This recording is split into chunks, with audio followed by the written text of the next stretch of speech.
Mama Risa. Kamusta na si Macardo? Critical na ang sitwasyon ni Cardo. Makina na lang ang bumubuhay sa kanya. Ang sabi ng doktor, malabo na daw na magising siya. Gusto nga ni Nana Celia, magpahinga na si Cardo.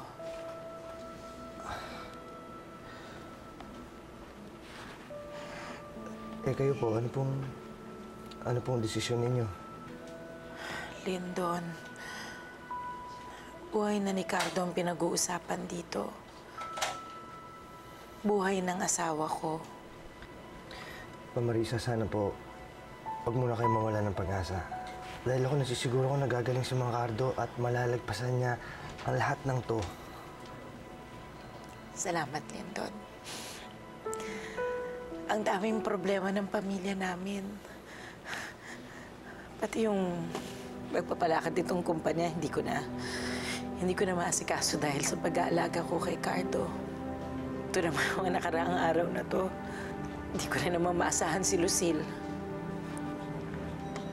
Nagpapasalamat na lang ako dahil nandiyan kayo na nagmamalasakit. Ginawa ko lang naman ho yung dapat, Mama Risa. Dahil alam ko kung gaano yung pinaghirapan tong negosyo ninyo. Dahil kahit meron kaming maliit na negosyo. At alam ko po kung gaano ka-importante na huwag mong pabayaan yun. Kaya nga, pinatawag ko kayo.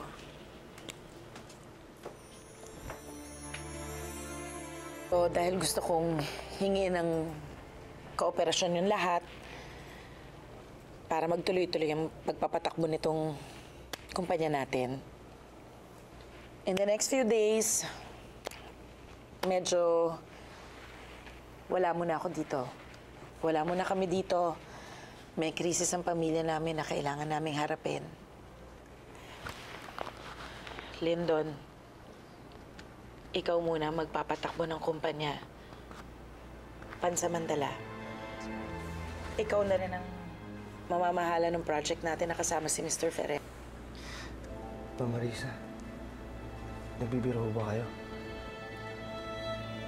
Nakausap ko si Miguel. Kahit siya, Lyndon, sinabi niya sa akin na malaki ang tiwala niyang magagawa mo ito. Napatunayan mo sa akin na mapagkakatiwalaan kita, Lyndon. Nagawa mo ngang patakbuhin ang opisina nang wala kami ni Lucille. At nagawa mo na maganda yung trabaho na sana si Lucille yung gumagawa. Pero ma'am, nagkataon lang ho yun. Kung ayaw mo, hindi naman kita pipilitin eh. Pero Lyndon, ako yung nakikiusap.